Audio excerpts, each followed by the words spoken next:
And last night I had a dream. I had a really silly dream.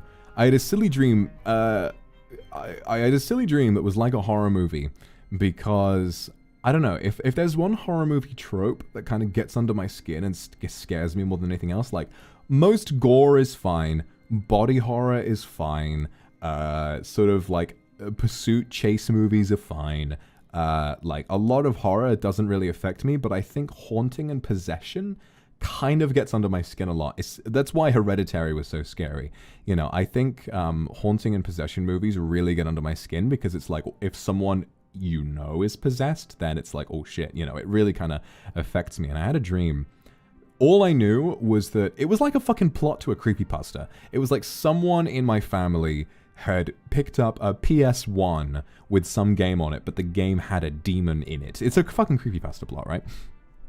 And I hadn't seen them for a while, and then I opened the instruction booklet, and it was full of like normal stuff. And you know how old PlayStation games had like the really beefy instruction booklets? I was scrolling through it, and I was looking at the different pages, and then suddenly on like the 5th or so page, the text starts getting closer together, like all garbled. I was like, what the hell? Who printed this? And I started like flicking through it, and then it was like the font was staying the same, and then the font got closer together, and then suddenly on the final page, really big letters that said, "This body is comfortable." And I was like, oh shit.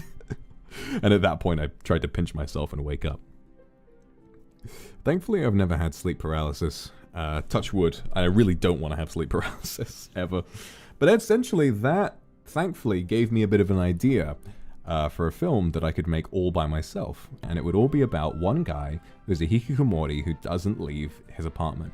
And while he's in there, very slowly, creepy things start happening. And the whole point of it is that there's a malevolent presence that's found its way through some item. It's found its way into his house, and it's trying to communicate with him to get him to trust it. And then at the end, when he finally does, it takes over his body, and then he finally leaves his apartment being possessed by this demon to go and spread more chaos. And I figured it would sort of be nice to kind of have it be a little bit of an allegory for abuse almost. Like, you know, the demon is less sort of tormenting him with real horror, it's tormenting him with real horror, and it's also trying to speak to him directly and sort of convince him that that the demon is its friend, or whatever that is. So I figured that might be a really fun experiment to try it out. And it probably won't be very good, but I figured it would be a really fun experiment to just sort of get my ass back in gear with that sort of thing. And I also figure with a camera, it might be fun to kind of incorporate some stuff into streams as well. Like,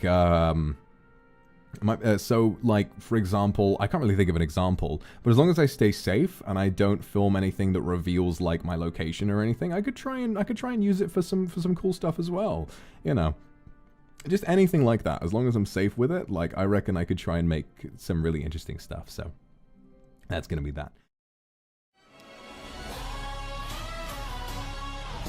Ladies and gents, this is the moment you've waited for.